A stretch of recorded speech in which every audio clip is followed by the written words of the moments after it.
maaluma jaalalli ammana miidhamtee kellaanatti ijaarte diina na balleessuuf nagaadus ejjetamee lakootii goote eessa kootu si gammachiise kan dhuftee cufaanatti bante garaa kee baay'ee. Maqaan keessan eenyu? Asitti immoo maaltu isinii ta'e? Maqaan koo Biraaniidha.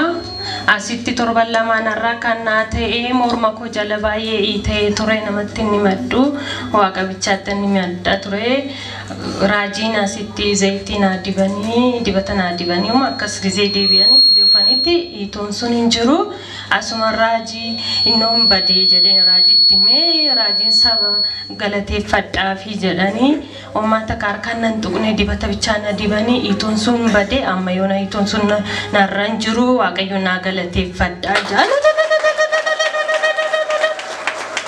Waaqayyoof galanni guddaan ta'u itoon kuni kan isaan jedhanii tarree kanarra namoonni dhaabatanii yeroo kadhannaadhaaf dhaabatan namoonni tarree kanarra dhaabatu ituma kadhataa jiranii raajiin zayitiitti naqanii duwwaa biraa deebi'anii ergasii booddee namoota biraaf gadhatanii gara isaaniitti gaafa deebi'an itoon kun onarraa badee akkuma zayitiin sunnatti nam'eeniiran galgala kanas ganama kanas yaa waaqayyoo waan sirrakkisee daqiiquma sanatti sinirraa balleessa. Meechaa godha ameen jedha. Nama amanuuf kun hin taaga nama kana.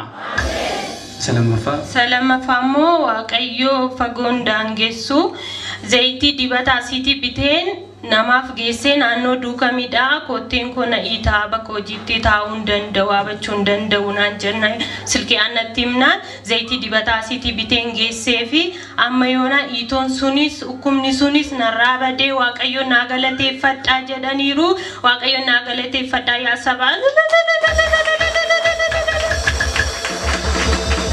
Meechaa godhaa waaqayyoon galateeffadhaa fi tariitii isa kaaniif gaafa bishaan asii irratti kadhatamu gaafa bitadhaa jedhamu akkasuma zayitii gaafa jedhamu gurgurtaa fi jedha ni kaan immoo ittiin fayyaa waaqayyoo isa hidhaasa maqaa waaqayyoo isatti waamametu fayyisa maqaa waaqayyoo isa irratti itti waamametu fayyisa mee waaqayyoo isa kana gochuu danda'u harka keessa walitti buusaa gooftaa ulfina laadhaa.